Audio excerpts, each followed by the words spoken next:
باپ کا انتقال حضور کے اس دنیا پہ قدم رکھنے سے پہلے ہی ہو گیا تھا. ابھی شکم مادر میں تھے کہ حضرت عبداللہ کا انتقال ہو جاتا ہے. در یتیم پیدا ہوئے. 6 سال کی عمر میں ابوا کے مقام پر ریت کے ٹیلے آئے تو وہاں سیدہ آمنہ کی طبیعت خراب ہو گئی. اور پھر لمحے بھی زندگی کے آخری ہیں. سیدہ آمنہ نے محسوس کر لیا کہ یہ میری آخری سانسیں ہیں. سیدہ پاک نے حضور کے سر پہ ہاتھ رکھا اور روتے ہوئے کہا کہ بیٹا، ہر نئی چیز نے پرانا ہو جانا ہے، ہر باقی نے فنا ہو جانا ہے. میں بھی جا رہی ہوں. وَذِكْرَ بَاق وَوَلَدْتُ طُهْرًا، لیکن میرا ذکر نہیں مٹے گا، اس لیے کہ تیرے جیسا ستھرا بیٹا چھوڑ کے جا رہے ہیں. یہ آخری لفظ تھے سیدہ پاک کے کہ سیدہ آمنہ سلام اللہ علیہا کا انتقال ہو گیا. خیر، حضور ماں سے لپٹ گئے. امی آپ آگے بولتی نہیں ہیں، لیکن خاموش ہو گیا تھا چمن بولتا. حضور نے وہیں پھر اپنی ماں کی تدفین کی. تدفین کے بعد ام ایمن کے ساتھ سواری پر بیٹھ جاتے ہیں اور چمٹ جاتے ہیں ام ایمن کے ساتھ، اور وہ جا کے حضرت عبد المطلب کے سپرد کر دیتی ہیں. تو حضرت عبد المطلب حضور کو آغوش میں لے کے بڑا روئے اور ام ایمن سے کہا کہ میرے اس بیٹے کا تم نے خاص خیال رکھنا ہے. اور پھر انہوں نے اتنا خیال رکھا کہ میرے حضور فرمایا کرتے تھے، ام ایمن میری ماں کے بعد میری ماں ہے. 2 سال کے بعد حضرت عبد المطلب کا بھی انتقال ہو گیا. ابن حشام کے یہ لفظ سینہ چیرتے ہیں کہ جب امیر قریش کا جنازہ اٹھا تو سارا مکہ جنازے کے لیے امڑ آیا، لیکن لوگوں نے 8 سال کے ایک بچے کو دیکھا جو دیواروں سے لپٹ لپٹ کے رو رہا تھا. آج یہ سہارا بچھن گیا تھا. پھر چچا کی کفالت میں آئے.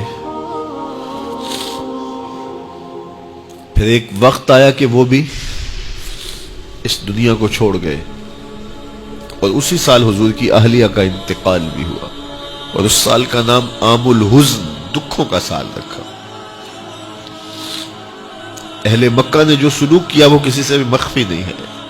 پتھر مارے، گڑھے کھودے، کانٹے بچھائے، اجریاں ڈالی، اپنے گھروں کے کوڑے لا کے حضور کے گھر کے سامنے رکھ دیے.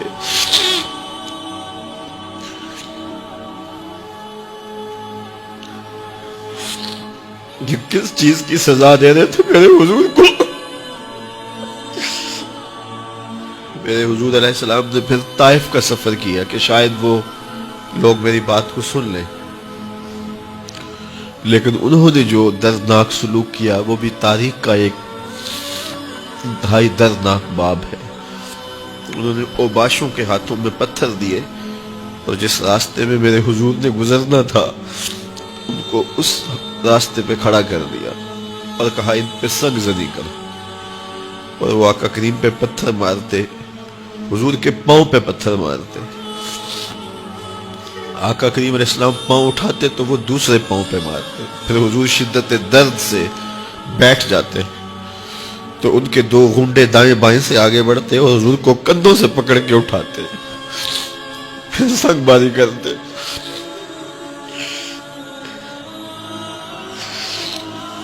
نالین حضور کے خون سے بھر گئے. عذاب کے فرشتے حضور کے پاس آئے کہ اگر آپ بد دعا بول دیں تو ابھی ہم ان پہاڑوں کو جوڑ دیتے ہیں اور یہ طائف کے لوگ پس جائیں گے ان پہاڑوں کے درمیان.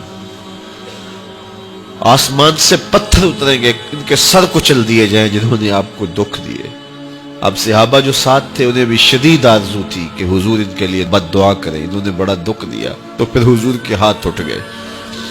صحابہ کا خیال یہ تھا کہ ابھی حضور کی زبان کھلے گی اور بد دعا کے لفظ نکلیں گے اور یہ پیس دیے جائیں گے. لیکن جب وہ لب کھلے، وہ پتلی پتلی گلے قدس کی پتیاں، وہ لب ہائے دور جب کھلے تو لفظ کیا تھے؟ اے اللہ میری قوم کو ہدایت دے دے، یہ مجھے جانتی نہیں. اور کہا کہ مجھے ان کی نسلوں سے ایمان کی توقع ہے.